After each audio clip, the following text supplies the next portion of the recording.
now that we've practiced one system here, we're going to go through and practice another one.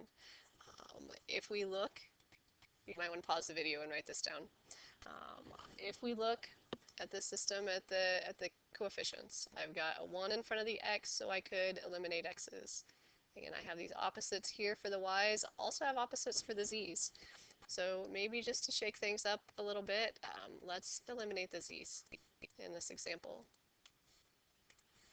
Okay. If we're going to eliminate the z's, notice that I can put the top two equations together without doing any other work before we just add them.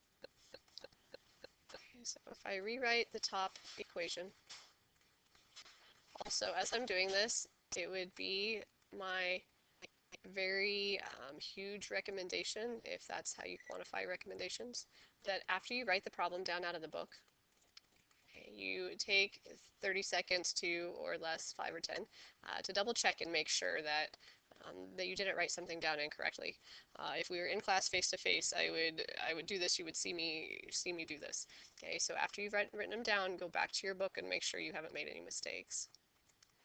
When I add the top two equations together, 5x plus 5y equals 5. Next, I'm going to come back, and I haven't messed with the bottom equation yet. I have a 1z here, and so I can change that either into the opposite, a -2, or a +2 pretty easily. Okay, so it doesn't matter which equation we mess with, I'm just going to go to the top. So all I have to do is take both sides of the bottom equation times 2. Okay, again, I didn't change the top equation at all. Also can't write a straight line today. The bottom equation becomes 2x minus 2y plus 2z equals -18. Adding those together, we get 5x plus 2y, my z's are gone, equals -4. Okay. So notice now that we've reduced the system that we started with down to the two equation system. 5x plus 5y equals 5, and 5x plus 2y equals -4. Okay, the nice thing here is that our 5's, all I have to do is multiply one of the equations times -1. It doesn't have to be the bottom one, that's just the one that I chose to change. We can get rid of the x's, leaving us with 3y equals 9. Okay. Once I've made it all the way down, so we have a numerical value for y, we're going to take it back to one of these two. It doesn't matter which one. And we're going to find the x, which is the other letter here. Once we've found y and x, then we're ready to go back up to one of these top three and find the z. So if you want to go ahead and pause the video, if you haven't been pausing me all along, shut it down now, try to find your x, and go back to the beginning and find your z. I used the top equation here. I found out x equals -2. Pause it again if you need to adjust something and go back and find your z. Okay, plugging in -2, I used the top equation, but it should be the same regardless of which one you plug it into. I found out z is -4. Once we have all three parts, all three pieces, all three variables, we put them in order. X first, comma y next, comma z. And one thing I haven't said out loud, but it's true just like any other time that we're solving something, is if we want to check our work, we can plug in -2 for x, +3 for y, and -4 for z, and it should make all three of our equations true. Okay, so there's that one. Okay. One thing I want to say here is that if the systems get bigger, if there are 4 equations and 4 variables or 10 equations with 10 variables, then it's going to be the same process, stair-stepping down. Okay. What we did is took our 3 equations with 3 letters and we created 2 equations with 2. From there, we took our 2 with 2 and found a way to make 1 with 1. If we had a system with 10 equations and 10 variables, we would choose a letter to get rid of, and then we'd make 9 equations with 9 variables. And then we'd pick another letter to get rid of, and we'd make 8 equations with 8 variables. And then we would stair step down to 7 with 7, 6 with 6, all the way till we were down to 1 equation with 1 variable. Then we use our back substitution to go back to our 2 equations to find the second letter, back to our 3 equations to find the third, and we'd work all the way back up until we had all 10.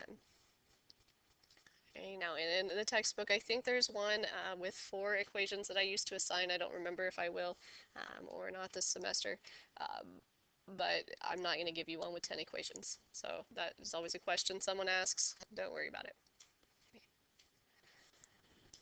Of course, our inconsistent and our dependent systems will work the same way. As we are whittling our way down to one equation, we might end up with a 0 equals 0 or a 5 equals 7 kind of situation, and we have to know how to deal with that and go from there. The other types of systems that we'll see, maybe we see one like this.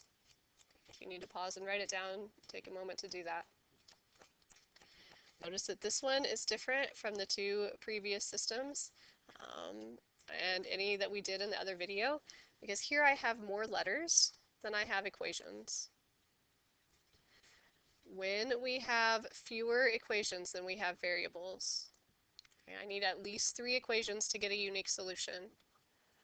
I know this system is going to either be dependent or it's going to be inconsistent.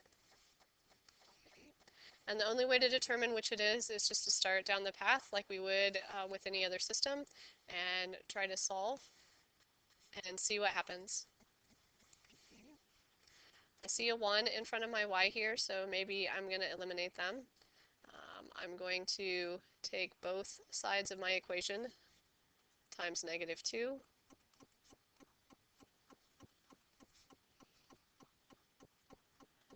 And the bottom equation I'm just going to leave alone.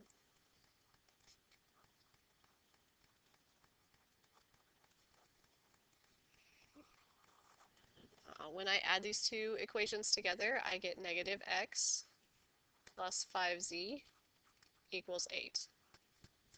Okay, my y's went away like I wanted them to, but then after that there's no other equation for me to come back to and try to do the same thing, but also because everything didn't disappear like they do in an inconsistent system.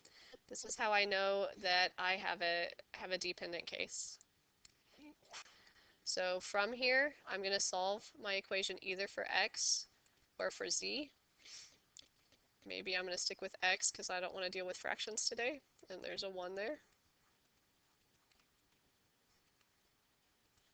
Okay, so we get x equals 5z minus 8, or -8 plus 5z.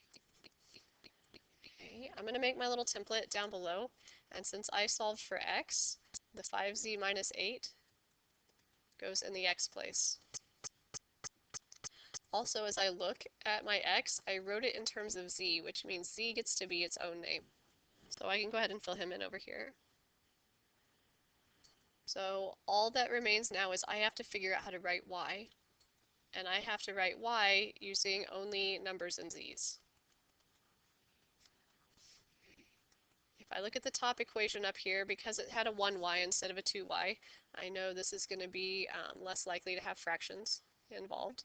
So I'm going to solve this equation for y by subtracting the 3x over, adding the 2z over, -7 stays -7. Now what I can't do is just drop this whole expression down in here, because I do have z's and I have 7's, but I have this 3x. And I can't write more than one letter here. It has to be z's, z's, and z. But I do know what x is equal to from the work we did before. We said x is equal to -8 plus 5z. And so I plug in the -8 plus 5z here. And now I have an equation with only z's.